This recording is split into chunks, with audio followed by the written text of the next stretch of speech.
they have not been able to stack wins at all.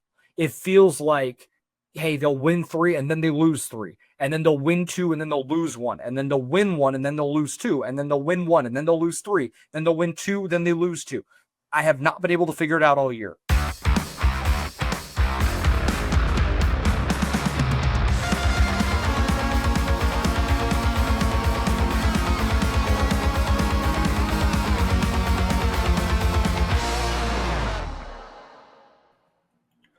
One Royal Way back at it here on Kansas City Sports Network. I'm Joel Penfield. Thank y'all so much for tuning in. Make sure to like, rate, subscribe, review on all platforms. Hit those notification bells so you know when our episodes go up. I'm recording, the Royals game ended Tuesday night about probably 20 minutes ago. And been a rough couple of games. If you watched them, I'm sure you guys know as well. I don't need to belabor that point. We'll get into what it means, for these next 17 games, and we'll see where they end up. The show, as always, brought to you by Emprise Bank.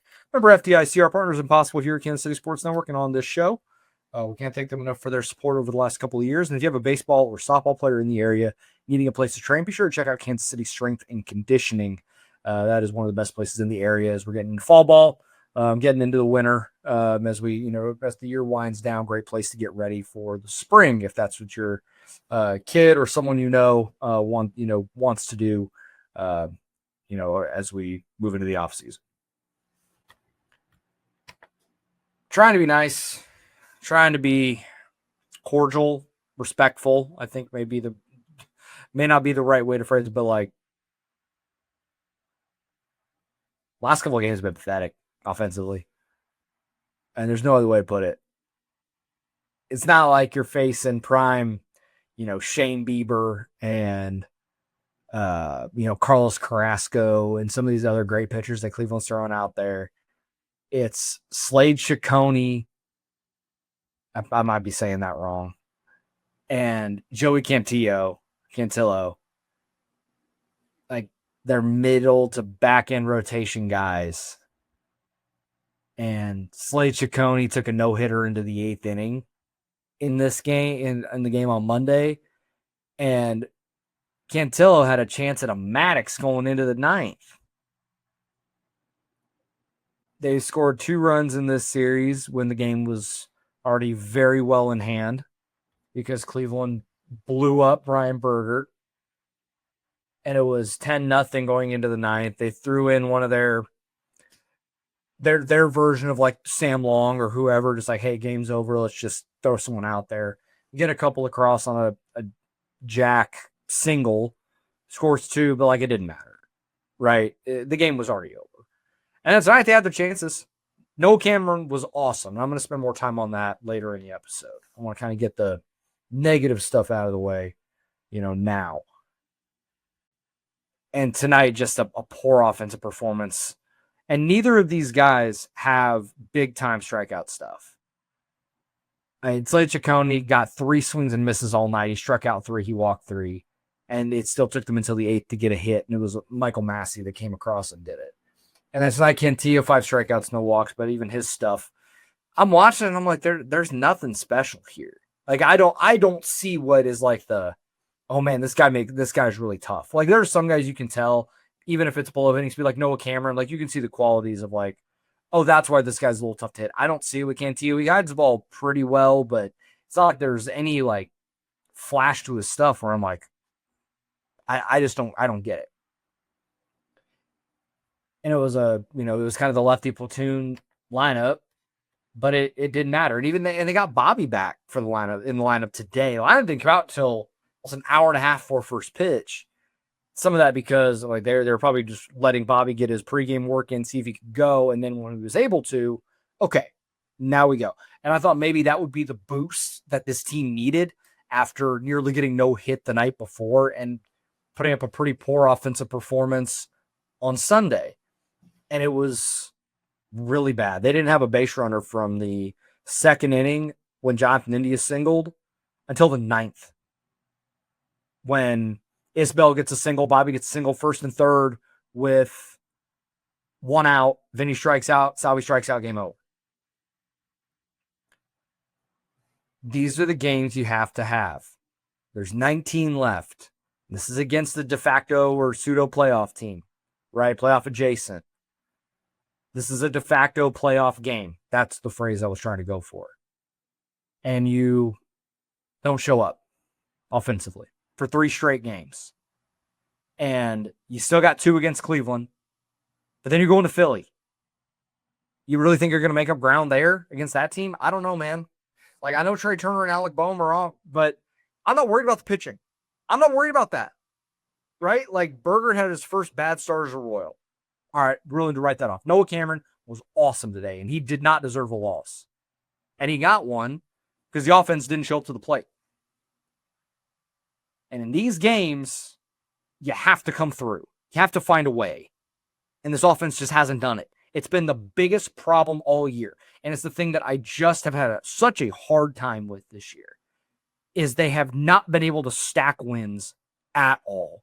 It feels like, hey, they'll win 3 and then they lose 3. And then they'll win 2 and then they'll lose 1. And then they'll win 1 and then they'll lose 2. And then they'll win 1 and then they'll lose 3. Then they'll win 2, then they lose 2. I have not been able to figure it out all year. And it's been why they've been stuck in this purgatory as a team for most of the season. I know they're still competing for a playoff spot. That's dwindling fast because you're losing games that you should not, either shouldn't be, or you should be more competitive in at least. They've been non-competitive at the plate for 3 straight games against pitchers that are fine, but Bailey Ober, Slade Ciccone, and Joey Cantillo are not world beaters. And one of those guys that the Royals have historically owned, and now he's flipped the script. And yes, I will say, watching that game yesterday, there was some bad luck involved from just the perspective of they hit balls hard off. And Mike Kell should have had 3 hits, and he hit it right at guys. Like, there is a certain element of, man, that sucks. Like, you're not getting rewarded for good swings. There was a few of those tonight, but there were fewer and more far between than they were on Monday. But it's no excuse. You got to find a way to come through. Got to find a way to be better. And I know they're going to go out there and tonight. They're going to say that they didn't play well. They're going to have to come back tomorrow and find a way to win. They're going to say all the right things. It's a matter of putting it into practice, putting it into execution, actually being better instead of just saying you're going to be better. It's a huge reason why this team is not, right now, in my estimation, not going to make the playoffs. And I know a lot of you guys have written that off months ago. I've hung on because they've just found a way to keep themselves in it. But at a certain point, you just don't have the horses. And I don't think this team does. Despite the talent, despite some of your best players having really good offensive years, it's just not enough. It's just not enough. And when you have games like this, especially 3 in a row at gut check time, to throw them up 3 games in a row after getting some momentum, winning 3 in a row, I don't know. It's frustrating. I know it's frustrating for them too. It's frustrating for those that have hung on and paid attention. And yes, we're talking about competitive baseball into September. And that's what a lot of us just want to see after being kind of lost in the wilderness for a half decade or more. But we know what this team should have been capable of. We know what the expectations were, and this team has fallen short of those. And we'll see, man. It's frustrating because I know that this team is capable of so much more, and they don't show it. Some nights. And nights like this happen to all teams, but the good ones find a way to beat teams that they are as good as or better. And I don't look at this Cleveland team as anything super special. They wanted it more. They frenzy hit. They walked. They got guys on. They moved runners. They came through with runners in scoring position. This team didn't. You can have all the good at-bats in the world. You got to find a way to get guys in. They didn't do that tonight. Didn't do it the night before. And it's a huge reason why you're now 3.5 back, 73 and 72. The Guardians have now jumped you, and Texas is up on you by 2 games. Now, the only good news for the Royals might be that, hey, you win the next 2, and the Rangers are playing Milwaukee right now. Maybe that helps. But as a team, you're 32 and 45 against teams above 500. Not going to do anything going there that way, man. Not going to win games that way. You're not going to make playoffs doing that. It's a real tough spot to be. I appreciate that they've found a way to be competitive despite offensive deficiencies for most of the season. I mean, this pitching has saved their ass time and time again. But they don't have the horses. But it's funny because every time I try and write them off, I've done it 2 or 3 times on the show where I'm like, it's time, it's done. This is not going to happen. They find a way to mess around and win a couple of games and keep them in it. So maybe we're having a different conversation later this week if they win the next 2. And that put them 75 and 72. It'll put them a game or so up on Cleveland if they get there. But that's a big if. And now with Michael Walker going on the shelf on the concussion IL, some weird off-field incident that he needed to go back to Kansas City for testing. That's tough now. At least if you lose the next 2, and it's like, all right, we know what Michael Walker is going to bring, right? And if he pitches the way he should, then you're going to have a chance to win. I don't feel that way anymore. I don't know what they're going to be able to do. Noah Cameron saved the bullpen, so maybe just a Johnny Holstaff all hands on deck game. And if that's the case, maybe they've won one of those games before, but I guess we'll see. I don't know. I'm kind of at a loss at this point as to where they're heading, what they're doing, because I feel like sometimes you know what to expect from this team. You kind of know what you're going to get, and that doesn't mean it's any less frustrating. And I've run out of ways to try and talk about how frustrating this offense has been. And the pitching deserve better tonight. And we'll talk about that a little bit here. We'll talk about Berger, talk about Cameron on the other side of this break. Looking for tickets for your next event? Tickets for Less is your #1 source. Save big on every purchase when you use promo code KCSN at ticketsforless.com. What's up, guys? I'm BJ Kissel, founder and CEO of KC Sports Network, and I'm here to talk to Kansas City businesses. If you rely on technology, you need an IT support team that's not just another vendor, but a true IT partner. That's how I want to introduce you to my friend and neighbor, KJ Miller. He is a VCIO at ThrottleNet, the Midwest's highest rated and most reviewed IT support company.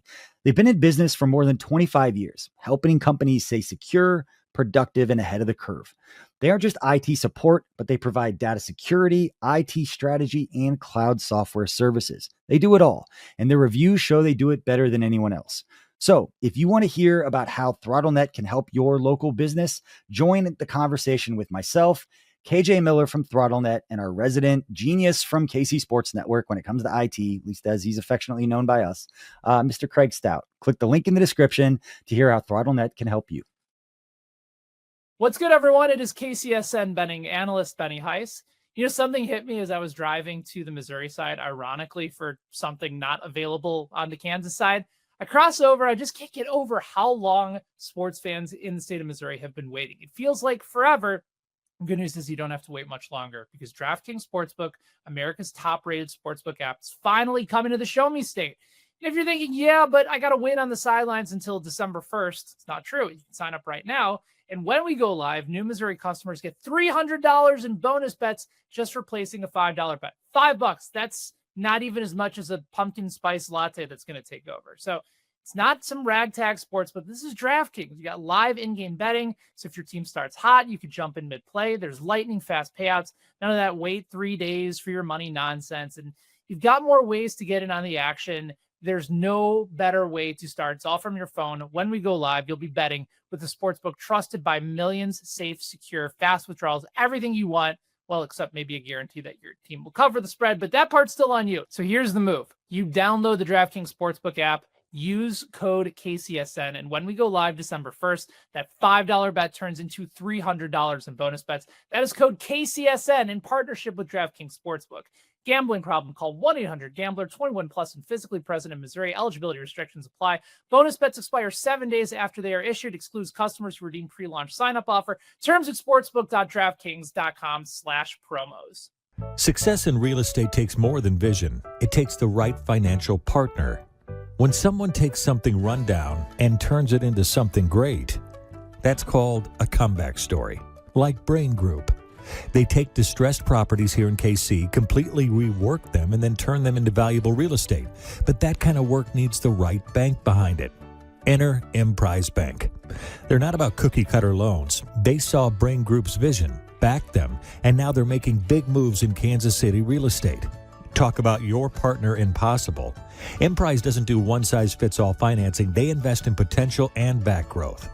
Visit emprisebank.com/KC to learn more. Emprise Bank, member FDIC, equal housing lender. Sure to hit that like and subscribe button, everybody. I appreciate those that are listening to this right now, audio only, video. Make sure if you have not already, subscribe on YouTube. We're trying to chase down 1,000 subscribers by the end of the year. Tall task, but I really want to try and get there so I don't have to stare at 900 or so for the next 4 or 5 months after the season is over. Hopefully we get there. Calling all Chiefs fans, you could be on the field at the 50 inside GEHA Field for the official coin toss at a Chiefs home game this season. Visit chiefs.com/GEHA now. Enter to win a chance to be on the field for a once-in-a-lifetime view of the pregame coin toss. Plus, you can score other exclusive prizes. Enter for a chance to win at chiefs.com/GEHA. GEHA is a proud partner of the Kansas City Chiefs. All right, let's hit the pitching outings from these two games because I think that's enough on the offense. We know what they did or did not do for these last two games. I liked what I saw from Ryan Berger early in the game. I thought he was sharp early. The fastball was playing pretty well, and it was one of his heavier fastball games. A lot of lefties in that lineup, so that that makes sense. A heavy sweeper game. He was able to steal some strikes early, but those were really the only two pitches that he had. He didn't throw his changeup. So he was kind of spiking his changeup a little bit. He didn't have a great feel for that, and they just started jumping on him. And that fourth inning just absolutely got away from him. There's just double after double after double. And, he gets chased there in that fourth inning. And then it was just Johnny Holstaff from there. He gives up 11 hits in 3 1/3, 8 earned, 3 strikeouts, 3 walks. He didn't have it there. After that, the first couple innings, like, dang, he looks really good. And then the fourth, it just went away entirely. And it's obviously frustrating, but he's pitched so well.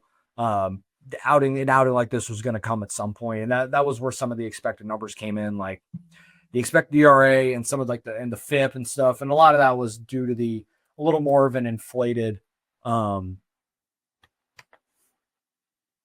just lost it. An inflated walk rate there in San Diego. It's much better now. But I guess he pitched around a sub 3.